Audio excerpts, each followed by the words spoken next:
নমস্কাৰ সকলোকে পুনৰ মোৰ চেনেললৈ আপোনালোকক স্বাগতম জনাইছোঁ। আজি আমি দিনটো কঁঠাল খালোঁ। মানে এতিয়া কঁঠালৰ ছিজন প্ৰায় শেষেই হ'ব হৈছে। আমাৰ যিহেতু ঘৰতে কঁঠাল আছে, আমি এই গৰমৰ দিনকেইটাত খুব কঁঠাল খাইছোঁ। আজি আমাৰ লাষ্ট কঁঠালটো আমি গোটেই দিনটো কেনেকৈনো খাইছোঁ তাকে আপোনালোকক মই দেখাই যাম। প্ৰথমে আহক আমি এয়া কঁঠাল গুটি যোনখিনি আমাৰ আগৰ কেইটামান কঁঠালৰ আছিল সেয়া গুচাই লওঁ। কঁঠাল গুটিৰে মই আজি এখন মাছৰ টেঙা আঞ্জা বনাম আৰু কঁঠাল গুটিৰ নৰ্মেল পিটিকা এটা বনাম। এয়া মোৰ মায়ে কঁঠাল গুটি গুচাই আছে।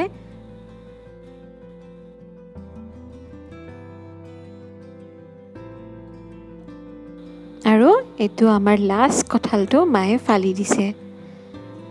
কঁঠালটো খাবলৈ বিৰাট মিঠা আৰু গুটিবিলাকো ডাঙৰ ডাঙৰ। কিমান লাকি আমাৰ ঘৰতে কঁঠাল আছে। এয়া মোৰ পাপা আহিল, পাপাই কঁঠালৰ ফুটবোৰ উলিয়াই দিছে।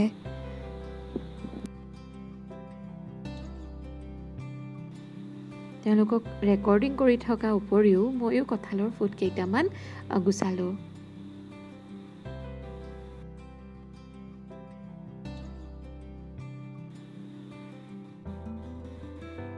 এক গামলা ওলালে চক এয়া, আৰু ৰ'বই নোৱাৰিলোঁ, কেইফুটামান আমি খালোঁৱেই। যোনখিনি খালোঁ তাৰে গুটিবোৰ আকৌ ৰ'দত দিওঁ। এইখিনিয়ে চাগে আমাৰ শেষ কঁঠাল গুটি হ'ব। গছজোপাত বহুত আছিল কিন্তু বহুতকে দিলোঁ আৰু ঘৰত খাবলৈ মাত্ৰ 10টামান ৰাখিছিলোঁ। সেয়ে আমি খাই এইটো আৰু আমাৰ আজি লাষ্ট কঁঠাল। এইখিনি খাই গুটিখিনি ভালদৰে ধুই আকৌ ৰ'দত এইখিনি শুকাবলৈ দিম। গুটিকেইটা ৰ'দত মেলি থৈ আহোঁতে মই আমাৰ গেটৰ ওচৰতে কেইডালমান ঢেকীয়া দেখিলোঁ। সেইকেইটাও বুটলি আনিলোঁ। ইমান দৰকাৰ নাছিল, তথাপিতো লৈ আহিলোঁ, কিবা এটা আঞ্জাত দিয়েই দিম। আৰু লগতে কেইখিলামান মান ধনিয়াৰ পাতো ছিঙি আনিলোঁ।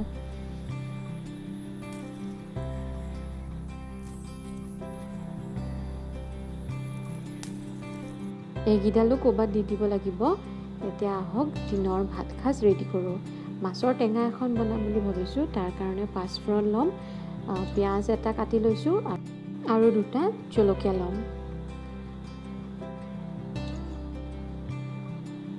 ঢেকীয়াকেইডাল যে মই ছিঙি আনিছিলোঁ, ভাবিলোঁ এই কঁঠাল গুটিৰে যোনখন টেঙা আঞ্জা বনাম সেই তাৰে লগত দি দিম।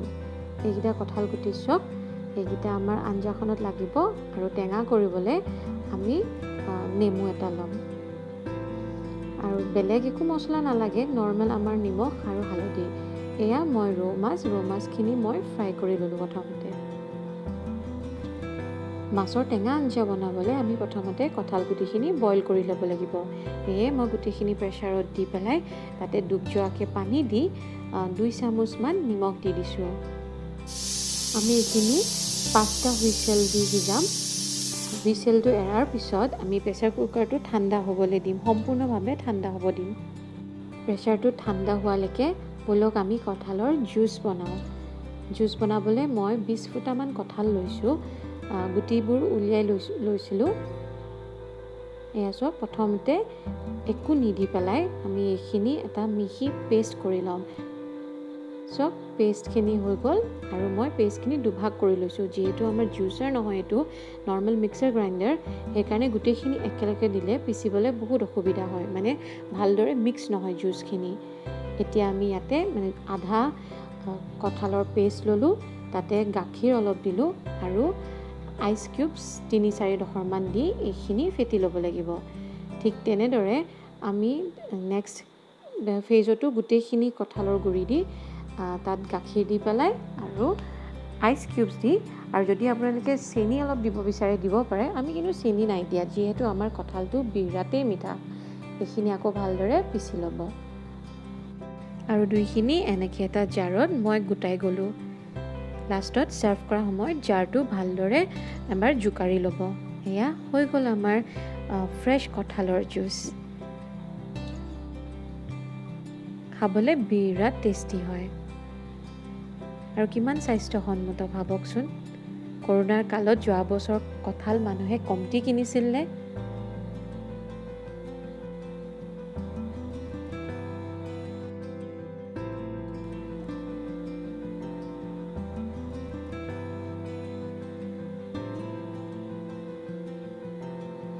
আমি খালোঁ আৰু ঘৰৰ বাকী সকলোকে দিলোঁ। ভাত খোৱাৰ আগতে চবে এগিলাচ কঁঠালৰ জুচ খাই ল'লে। আহক এতিয়া আমি আকৌ ভাত ৰান্ধোঁগৈ, মানে আমাৰ টেঙাৰ আঞ্জাখন ৰান্ধোঁগৈ। প্ৰেছাৰটো হুইচেল গ'ল। এতিয়া আমি কঁঠাল গুটিখিনি দুভাগ কৰি ল'ব লাগিব। এইখিনিয়ে আমি মাছৰ টেঙা আঞ্জাখন বনাম আৰু এইখিনি এটা নৰ্মেল কঁঠালৰ মানে কঁঠাল গুটিৰ পিটিকা।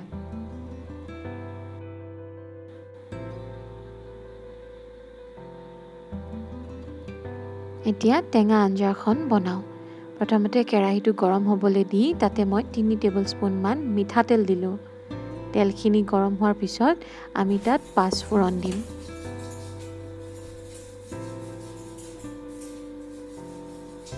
আধা চামুচ এয়া মই পাঁচফোৰণ দিলোঁ আৰু পাঁচফোৰণকেইটা ফুটিব দিলোঁ।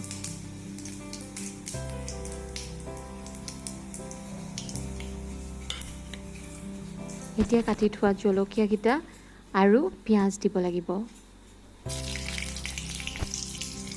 জলকীয়াকেইটা প্ৰথমতে দিব, তাৰপিছত পিঁয়াজখিনি লগে লগে দিয়ে দিব। এতিয়া এইখিনি অলপ ভাজিব। পিঁয়াজখিনিয়ে অলপ কালাৰটো ট্ৰান্সলুচেণ্ট, মানে অলপ কালাৰটো চেঞ্জ কৰালৈকে।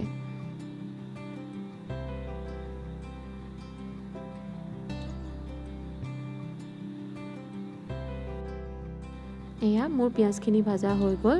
এতিয়া আমি ইয়াতে ঢেকীয়া কেইডাল দি দিম। আগতে কঁঠাল গুটি আৰু ঢেকীয়াৰ টেঙা খোৱা নাছিলোঁ, কিন্তু এইবাৰ খালোঁ আৰু বহুত টেষ্টি লাগিলে। আপোনালোকে ঢেকীয়া যদি নাই অকল কঁঠাল গুটিৰেও বনাই খাব, সেইটোৰো এটা বেলেগ আমেজ লাগে। এয়া ঢেকীয়াখিনিও সিজি গ'ল। এতিয়া আমি কঁঠাল গুটিকেইটা দিম।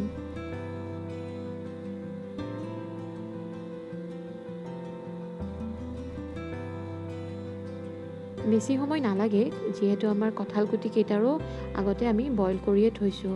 এইখিনি এবাৰ ভালদৰে মিক্স কৰি ল'ব আৰু ঢাকোনখন দি দিব। ঢাকোনখন মাত্ৰ 2-3 মিনিটৰ কাৰণে দিব। তাৰপিছত আকৌ এবাৰ ভালদৰে মিক্স কৰি আমি ইয়াতে এতিয়া পানী দিব পৰা হৈছোঁ।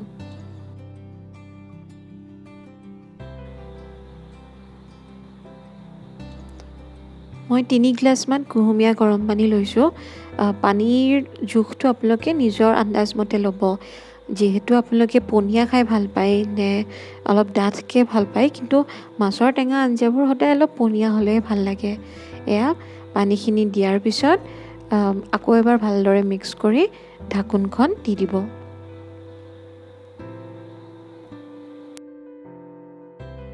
দহ মিনিটমান পূৰা উতলিব দিলোঁ। এতিয়া ঢাকোনখন খুলি আমি ইয়াতে মাছকেইডোখৰ দি দিম। এয়া চব একদম পূৰা বকবকাই আছে।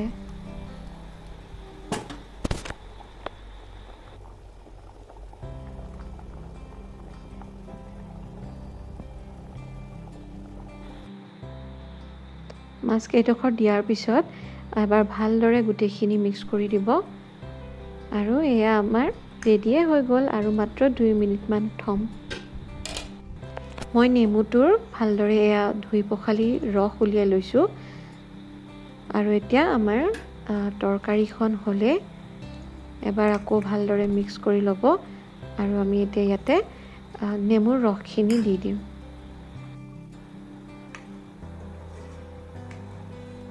নেমুৰ ৰসখিনি দিয়াৰ পিছত কিন্তু বেছি দেৰি আমি সিজাব নালাগে, নহ'লে তিতা হৈ যাবও পাৰে। এতিয়া এবাৰ গোটেইখিনি ভালদৰে আকৌ এবাৰ মিক্স কৰি লৈ আমি ইয়াতে মান ধনিয়াখিনি দি গেছটো অফ কৰি থ'ম আৰু আমাৰ ছুপাৰ ডেলিচিয়াছ আৰু ছুপাৰ হেল্ডি মাছৰ টেঙা ৰেডি হৈ গ'ল। আমাৰ অসমীয়াত থলুৱা খাদ্যবোৰ কিমান সহজতে বনাব পাৰি চাওকচোন। এয়া হৈ গ'ল ৰেডি।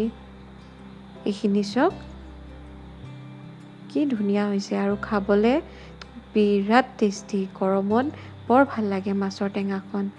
আৰু এয়া কঁঠাল গুটিৰ পিটিকাৰ কাৰণে মই জলকীয়া 2, পিঁয়াজ এফাল, মান ধনিয়া, নিমখ আৰু মিঠাতেল দি পেলাই কঁঠাল গুটিৰ পিটিকাখন বনালোঁ। এয়া চব কোনে কোনে বাৰু কঁঠাল গুটি পিটিকা ভাল পায়। আমাৰ এতিয়া মাছৰ টেঙা আৰু কঁঠাল গুটিৰ পিটিকা ৰেডি। এনেকেই আমি গোটেই দিনটো কঁঠাল খালোঁ।